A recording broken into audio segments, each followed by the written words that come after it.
All right, we've made it to week 5, and this is the week where we're going to really dig into what happens when we experience a trauma trigger, what happens in the body, and what we can do about it. So the thing to remember is that when we avoid our feelings, which is something that happens in PTSD, we end up with compulsive behavior. So we can talk about the habits that are created by trauma, and they're very similar to compulsive behaviors that we think about. This guy is in some sort of a food fog because he ate too many donuts. Something very similar. So let's dig in. What is compulsive behavior? It's any behavior that you do that you feel compelled to do. So I just really recently, I had an interview with a YouTube friend of mine, and during his interview, I talked very briefly about being triggered by their everyday events, right? By small things that maybe people don't think about if they don't have complex PTSD. And I mentioned cleaning the kitchen. And one of the things that I realized afterwards was that I am compulsively fearful in the kitchen. And so in the kitchen, I don't clean up after myself. I leave cabinets open. I rush in and rush out and don't really watch and take care of what I'm doing there. That indicates an unhealthy balance, right? I'm going in, I'm doing something, I'm not cleaning up after myself, and I'm leaving. That leaves other burden for other people.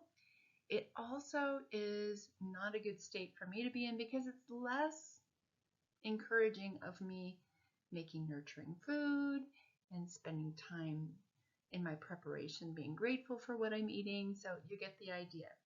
So any behavior that we feel compelled to do, whether it's a compelled feeling that we are compelled to eat donuts, we're compelled to run out and grab a hamburger, we're compelled to pick at ourselves, all of those things. And the way we can tell unhealthy compulsive behavior is looking at, does it fit, or are we doing something that's out of proportion to the situation that we're in? That's why I'm mentioning unhealthy balance here. So another way to think about this unhealthy balance, it's something that we continue to do in spite of our awareness that that behavior negatively affects our health, our job, or relationships. Now, in the addiction community, they talk about anything that we do in spite of how it affects our health, job, or relationships as addictive behaviors. And this is very close to it because addictive behaviors that are related to trauma, we call triggers and trauma habits, but they're the same thing. So we have to get under them to be able to make a difference when we want to make change. So how do we know if a behavior is compulsive or if it's healthy? We know a behavior is compulsive because it feels like the only choice, and it often happens before we choose it. So we'll be doing something that we don't like and that we've told ourselves 100 times we don't want to do, and we're doing it before we even realize we're doing it. It doesn't feel like something that we actually chose mindfully. Healthy can occur as a choice because we're aware and we're not afraid of making that choice. So one example of that would be, for trauma survivors, the tendency to say, I'm sorry. Think about how often you say, I'm sorry. Do you say I'm sorry for things that don't make sense in context? I've seen it many times where you're passing somebody on the street and you get a little too close. This is, I guess, before COVID, but people will say, I'm sorry, when they feel like they're in the way. And they haven't done anything wrong. All they're doing is passing you, but someone says, I'm sorry. So think about how often you say, I'm sorry. And is it something that you're saying because you choose it, because you've actually done something that you're sorry for, or is it something that comes out of your mouth without any thought? A healthy alternative to that, and I'm speaking to family dynamics related to healing childhood trauma, many of us got blamed for things that we didn't do. And so in that family of origin or in the relationships with people who we have a similar dynamic with, we'll find ourselves saying, I'm sorry, when it's not appropriate to do.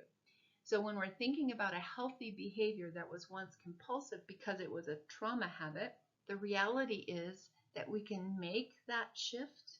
And when we make that shift, then we're looking at each situation and saying, is it appropriate for me to say, I'm sorry right now? It's not.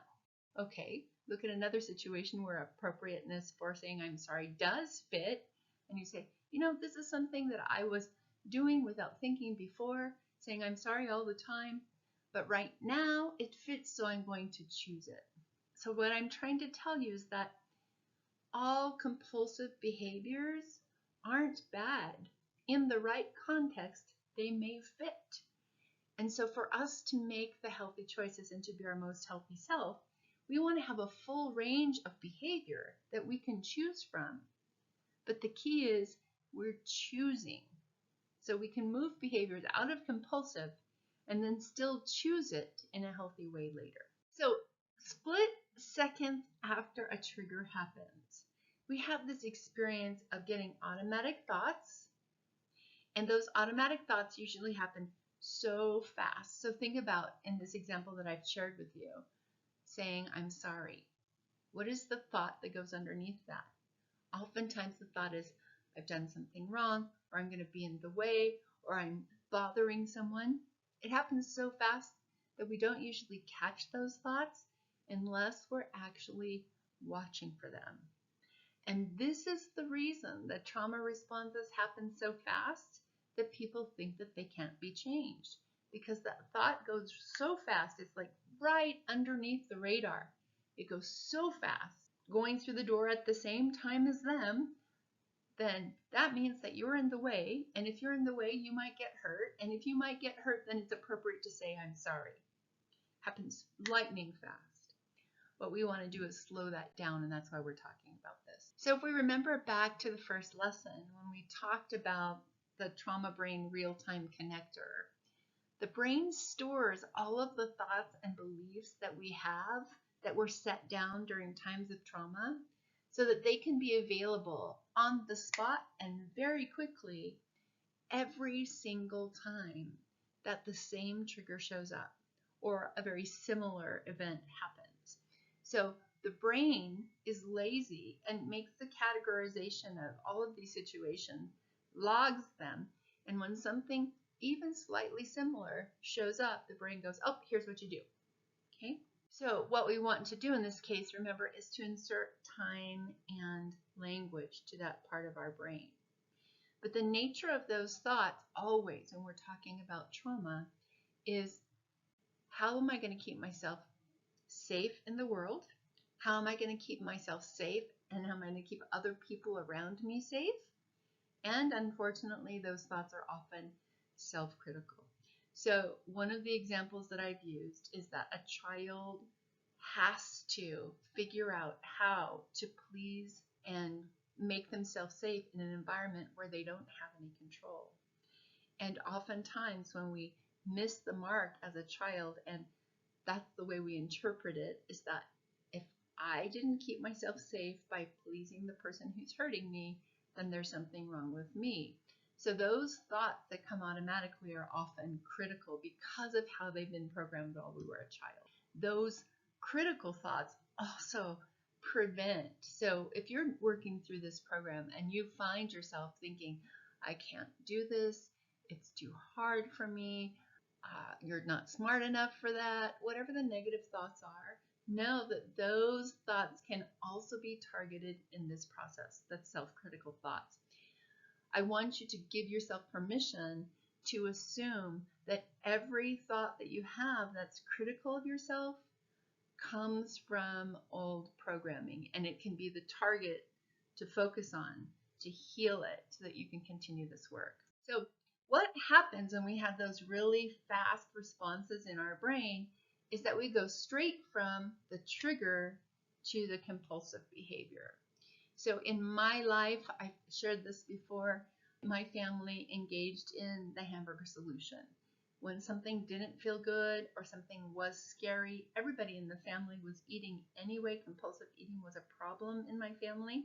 And so many dangerous situations, so many emotionally heightened situations, so many situations where the appropriate soothing and appropriate mirroring and appropriate responses to behaviors were absent, and scary things happened and people got hurt, were also paired with this kind of eating.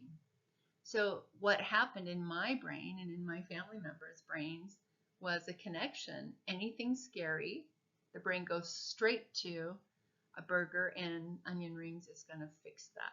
So that's the example of a compulsive behavior that comes from my family. If you think of any compulsive behavior, so one of the behaviors that I had from the time I was really young, so it took me a long time to fix it, until I was in my 30s, was pulling at my own skin. That's a compulsive behavior based out of fear. So I would, anytime I felt afraid, I would go straight for my own skin. That behavior got fixed, but it required me to slow down the process. The things that happen between the trigger and the compulsive behavior are the things we need to look at. So what we have to do to be successful in this process is to really focus on one behavior at a time. So we focus on compulsive eating, or if you choose to focus on pulling at your fingernails, or if you choose to focus on biting your nails, or you choose to focus on yelling, if that's what you do. We want to focus on one at a time until we get successful at healing that one behavior. There's two ways to do that. One is to prolong the period of time between the impulse to do something and the actual act of doing it, and pay attention to what's happening inside of us, feelings-wise and our thoughts, when we don't choose to act. Or right after something's happened that we're not happy with, we look at what happened and try to remember. So the reason that I have nuts here on this image is because that's how I developed the 6 steps for healing a trigger that we're going to be stepping into next week or the following week to help you really start erasing your triggers. And here's what happened. I was working on a project and I was following a mentor who intentionally left gaps in the instructions so that you would have to invest more money and travel into going and spending more time with her to close those gaps. I didn't know the gaps existed. She doesn't tell you about the gaps, but I was trying to work through it myself. So every time I was working through what I needed to do to build the online presence, it was a course, and it was 2018. Every single time I found myself leaving my computer and literally walking to the Walgreens that was just like 4 doors down from my therapy office at the time where I was doing this work, and buying salted roasted nuts and just eating them. Like I would stop, leave the computer, and go eat nuts. And it bothered me. At first it didn't bother me because I like roasted salted nuts. But then after time, it starts impacting your genes. And I was doing it for a couple of weeks. But I found myself think, what's going on? And even the feeling that were happening that inspired me to go and get nuts wasn't even in my awareness. So I spent some time, after about a week and a half of it, I spent some time thinking, what's going on? Why am I eating so many nuts? So I did 2 things. I both listened instead of acting, and sometimes I couldn't prevent myself from acting. And I also looked at what was happening right after I had eaten nuts, so many nuts that I felt sick. What I found when I did that was very strong feelings of anger. And then the next question is, okay, why am I angry? Why am I angry? So I started sitting in front of the computer and looking for what happened right before I decided to leave the computer. And in that moment, right before, I'd be doing something that I didn't know how to do, trying to figure out the answer and not figuring it out on myself, and then saying, I can't do this, it's too hard for me, and then heading for the nuts. So, I can't do this, it's too hard for me. Angry, go and eat nuts. Angry's not allowed. Doing things that are too hard, can't do it. Nuts to soothe because of the hamburger solution. So what happened after that is I realized what I was saying to myself, and I'll continue to use this example to help you understand how it works. Once I understood what I was saying to myself, then I could focus on that specifically to shift so that I could move eating roasted salted nuts when I get frustrated out of my behaviors. Okay, no more compulsive eating nuts. So if we look at the addiction cycle and we look at it like post-traumatic habits, right? There's a traumatic event that happens. In this example I just showed you, I couldn't complete a task. The task wasn't a traumatic event. It was actually a reminder of a traumatic event, and we know those are called triggers or tripwires. If you've heard me talking about it with Leonardo Torres from Leonardo Torres Music, there's the traumatic event or the trigger, the reminder of it, the tripwire, sets off the thoughts. So the thoughts that I had is, I can't do this, it's too hard for me, and then feeling frustrated, and then fight, flight, freeze, or fawn. That's what we do. So when we're growing up as children and we're in a scary situation, we chose fight, flight, freeze, or fawn, one of those behaviors, to help us stay safe through the situation. So I've known people who have hidden underneath tables. I know people who've gotten rebellious and fought. I know people who've left. I was a person who froze, and there's some dissociation with that. So freezing and shutting down because I couldn't get out of the situation. And then there would be more thoughts. So behind this picture, there's another one that says more thoughts. So more thoughts include, there's something wrong with me. Why can't I do this?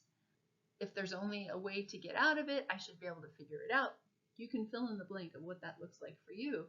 But then that leads to guilt, shame, and fear that keeps this cycle going. So it looks like this. We have the trigger, which is the reminder or the tripwire that leads to whatever the thoughts are that we experience, like, I can't do this, it's too hard for me in the salted nuts example. Then we feel frustrated, alone, scared, any of the feelings that you can identify that come from whatever the thoughts are. Thoughts start first, the feelings come out of it. And then a behavior, fight, flight, freeze, or fawn, which help us survive childhood and are likely the kinds that the behaviors that we use to survive in the moment when something similar happens. This is the hamburger solution. So there's an out of control behavior, and the reason we call it out of control is because we don't have control over it. It happens too fast for us.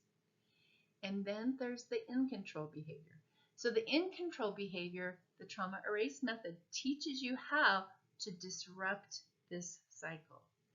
The more times that this cycle has been repeated for you in your body, the more it repeats itself. So now we're talking about trauma reinforcement, right? The more you say negative things to yourself because of the things you're going through that you didn't cause, the worse and the faster the cycle goes. So we want to look at awareness in the cycle. Most of the time when somebody has gone through this cycle, they're not aware of what the trigger is, what the tripwire is. They haven't listened, don't know what the thoughts are, don't know what they're feeling. They just know that they have this behavior that leads to guilt, shame, and fear for them, and that they feel terrible about themselves. And this is why people who have complex PTSD or PTSD identify the behavior as who they are. And I say, no, let's remove the PTSD triggers, and then you can start to get to know who you are without the trauma. So, example I just shared with you, in the kitchen. I've got a lot of fear in the kitchen. I don't now because I worked through it once I realized it and now it's gone. But here's the deal. Out of control behavior was terror in the kitchen, being afraid, not cleaning, like getting in and out so fast that I just left a mess behind me. And I never felt really bad about it. I did feel a little bad about it because my partner was always cleaning up after me. And we made jokes about me being a hurricane in the kitchen. But the truth is, I wasn't aware of the trigger. I wasn't aware of what I thought about or how I felt. In fact, I often went into the kitchen with headphones and music on to soothe myself in the kitchen, and I thought it's because I don't like to cook. The truth is, I was always afraid because if I made a mistake, here's the thoughts, if I made a mistake, someone was going to hurt me in the kitchen. And as a kid, I was forced to be in the kitchen doing the work. I was forced to cook for my family. I was forced to be the one cleaning things up. So all I knew, though, was my behavior in the kitchen was inappropriate because it's, adults clean up after themselves, right?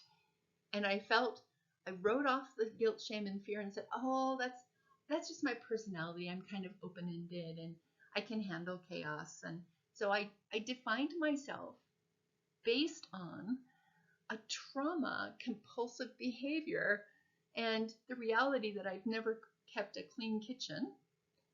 But that trigger of trauma definition of myself is not who I really am. So as we increase the awareness in the cycle, we can start to pull away the PTSD symptoms and things that we attribute to ourselves, that we think who we are because of the trauma that aren't really us. We can get to know our real self. So we want to increase the awareness of the trigger. This is where we want to increase our awareness of the trigger and of the automatic thoughts.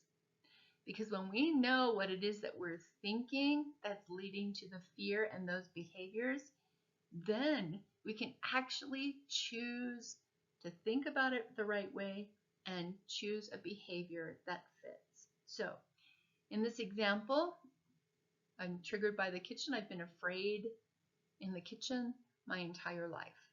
I'm 54. I'll be 55 in July at the time of this recording. And I've been afraid in the kitchen my entire life. So the trigger is anytime I have to do anything in the kitchen, automatic thoughts is I'm going to get hurt.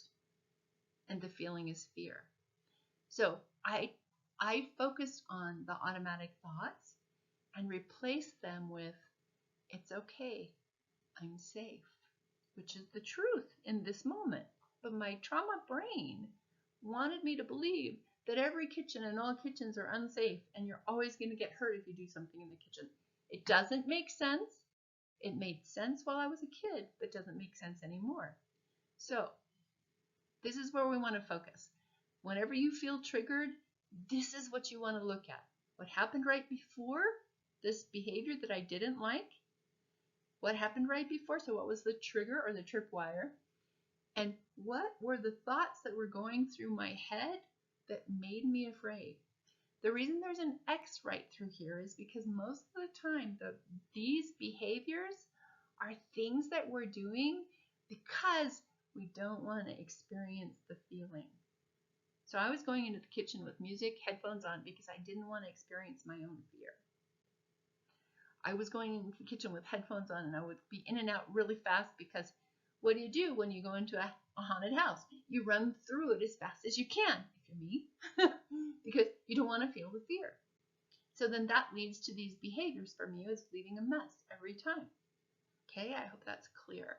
So sometimes, and so the swimming pool panic attack is an example of that will further illustrate this. And it is, I was a swimmer in high school and I swam all the way through my high school years on the varsity team. I was only on JV for about 2 weeks.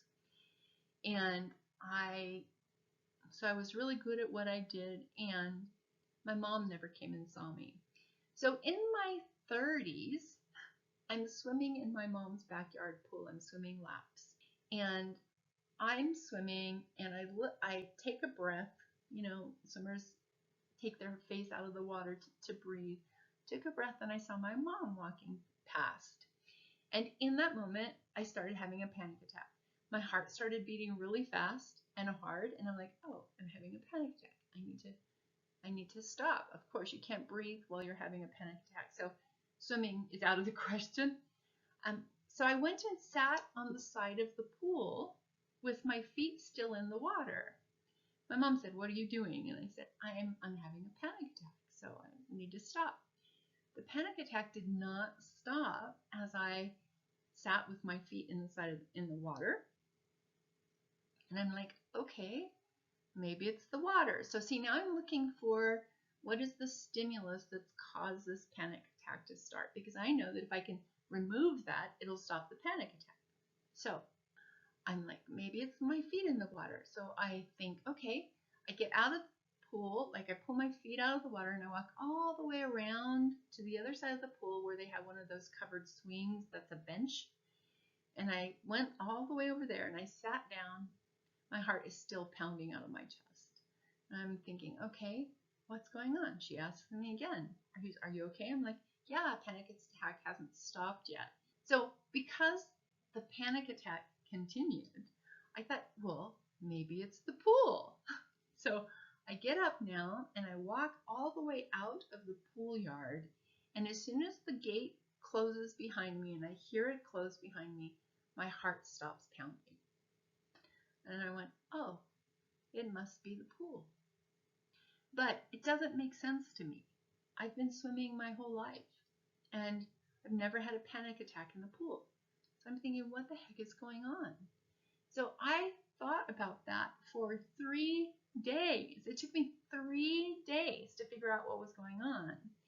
And I realized after 3 days, I remember I was driving in my car.